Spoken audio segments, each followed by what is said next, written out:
What happens when family ties twist into knots of betrayal, entitlement, and unspoken pain? These stories of abandonment, boundary violations, and emotional manipulation don't just tug at your heart. They demand you question everything you thought you knew about loyalty, love, and the cost of forgiveness. Buckle up, because we're diving into raw human conflict, where the stakes are personal, the emotions are electric, and the choices are anything but black and white. These aren't just anecdotes. They're a mirror to our deepest biases. Confirmation bias that makes us side with the wronged, and a halo effect that blinds us to the flaws of those we want to redeem. Let's unravel these tales with a lens that's sharp, unapologetic, and maybe a little controversial. First, picture a 25-year-old man, let's call him Ethan, sitting across from a woman who gave birth to him but never earned the title of mom. Anna, his biological mother, was 22 when she had him, thrilled at first by the idea of motherhood. But babies aren't dolls you can dress up and set aside. By the time Ethan was 4, Anna's fleeting maternal spark had fizzled. She left him with neighbors for an hour that stretched into days, vanishing to chase parties and freedom. Child Protective Services stepped in, and Ethan's Annie adopted him, raising him as her own. Growing up, Ethan believed she was his biological mother, a secret kept to shield his shy heart from feeling unwanted. That truth unraveled in adulthood, a quiet betrayal he understood but never fully forgave. Fast forward to now.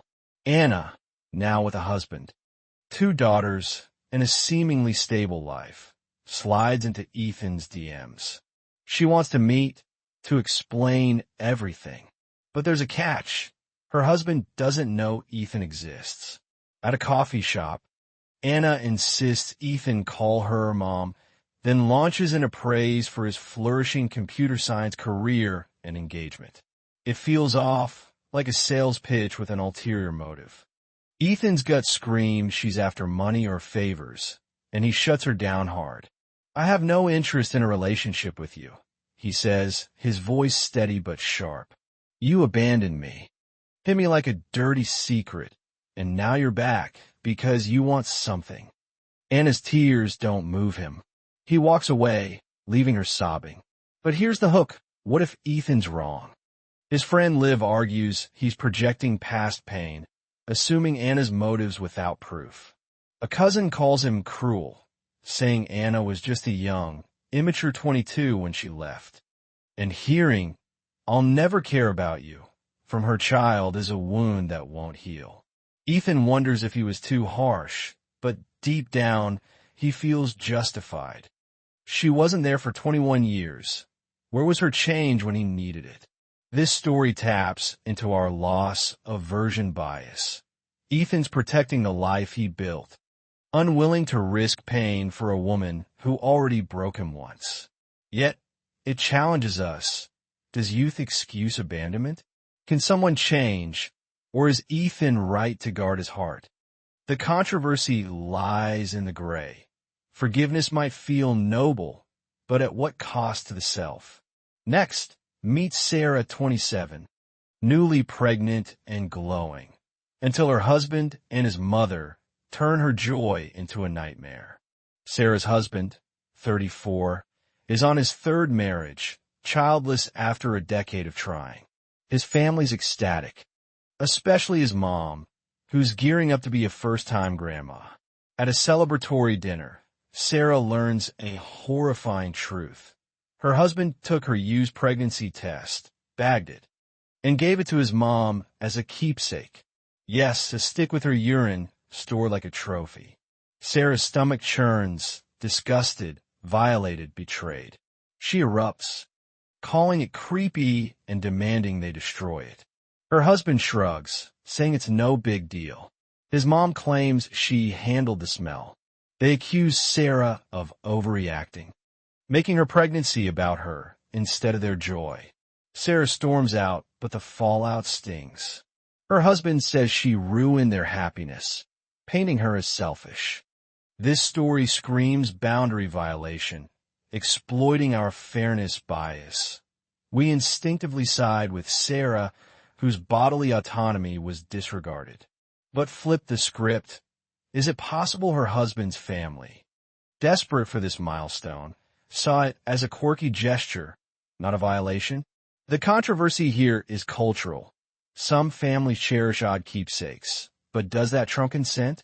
Sarah's reaction, raw and unfiltered, mirrors our fight-or-flight response to betrayal, yet her husband's dismissal gaslights her into questioning her sanity. This tale warns of red flags. A man who prioritizes his mother's joy over his wife's dignity might signal deeper control issues. Sarah's story isn't just about a test. It's about who gets to define her role as a mother. Now, consider Ellen and Eddie, a couple in their late 50s who raised their granddaughter Opal after their daughter Kelly, then 17, kept her baby but shirked parenting. Kelly treated Opal like an inconvenience, dodging diaper changes and errands, leaving Ellen and Eddie to fill the void. By the time Opal was 6, Kelly moved out, popping in only for holidays. Ellen and Eddie became Opal's parents in all but name, nurturing her into a thriving teen with dreams of marine biology. At a dinner celebrating Opal's stellar grades, Kelly crashes the moment with a bombshell. She's pregnant again and expects her parents to raise this baby too. She frames it as a gift. Since they loved raising Opal, they'll adore this new child. Ellen and Eddie shut it down, refusing to parent another newborn at nearly 60. Kelly explodes, calling them heartless, accusing them of throwing away her child. The family splits. Some say Ellen and Eddie are cruel for rejecting their grandchild. Others praise their bluntness. This story leverages our reciprocity bias. Kelly assumes her parents owe her because they raised Opal. But it flips the script. Why should they sacrifice their twilight years for her choices? The controversy is stark. Is it selfish to expect aging parents to raise another child? Or is it heartless to refuse a grandchild? Ellen and Eddie's firm stance challenges the saintly grandparent trope, forcing us to weigh duty against personal limits. Their story is a gut punch, exposing the entitlement that festers when boundaries aren't set early. Then there's Mia, 25, whose lifelong friendship with Lisa is tested by family drama. Lisa dated Mia's brother James, a known womanizer, for years. When James dumped Lisa abruptly and started dating Allison, suspicions of overlap lingered. Allison, insecure about Lisa's deep ties to Mia's family, sparked conflicts, banning Lisa from holiday gatherings. Mia fought back, threatening to ditch family events to support Lisa. Now, Lisa's wedding is approaching, and Mia is the maid of honor. But Allison drops a manipulative bomb. She's pregnant and schedules her baby shower on the wedding day, decreeing that anyone who skips it can't see her child. Mia es separens. Torn between their roles in Lisa's wedding and their future grandchild, are devastated. Mia issues an ultimatum. If they attend the shower, she'll cut them off. This story exploits our tribalism bias. We rally behind Mia and Lisa, the loyal underdogs, against Allison's petty power play. But the controversy bites. Is Mia's ultimatum fair? Or does it mirror Allison's manipulation? Weddings are fleeting. Grandchildren are forever. Yet Allison's deliberate scheduling screams control. Mia's fierce loyalty to Lisa, forged in childhood, clashes with her parents' longing for their grandchild, creating a no-win scenario. This tale questions how far we'll go to protect chosen family over blood, challenging the myth that family harmony is always possible. Finally, meet Tom, who owns a vintage camper he cherishes for family trips. His sister and her husband fallen on hard times. want to borrow it for their destructive teenage son to use as a bedroom. Tom refuses, knowing his nephew will trash it and his sister won't return it. His parents pressure him, arguing he only uses it a few times a year, but Tom stands firm. They accuse him of selfishness, but his wife backs him, even barring his sister from their home to protect the camper. This story taps our scarcity bias. Tom's camper is finite, irreplaceable, and he guards it fiercely. The controversy is subtle. Is Tom selfish for prioritizing his property? Or is his sister entitled for demanding it? His refusal challenges the expectation that family must always share, especially when trust is shaky. These stories aren't just drama. They're a masterclass in human behavior. They expose our biases. We cheer for Ethan's rejection of Anna because we hate being used, yet we wince at his harshness. Craving redemption arcs. We rage at Sarah's violation because fairness is sacred, but we wonder if her outburst escalated needlessly. We admire Ellen and Eddie's boundaries, but question if they could have softened their delivery.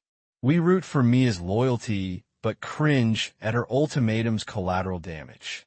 We nod at Tom's pragmatism, but feel the sting of his family's judgment. What's the takeaway? Family isn't a free pass to demand, manipulate, or abandon. Forgiveness is a choice, not a debt. Boundaries aren't cruelty, they're survival.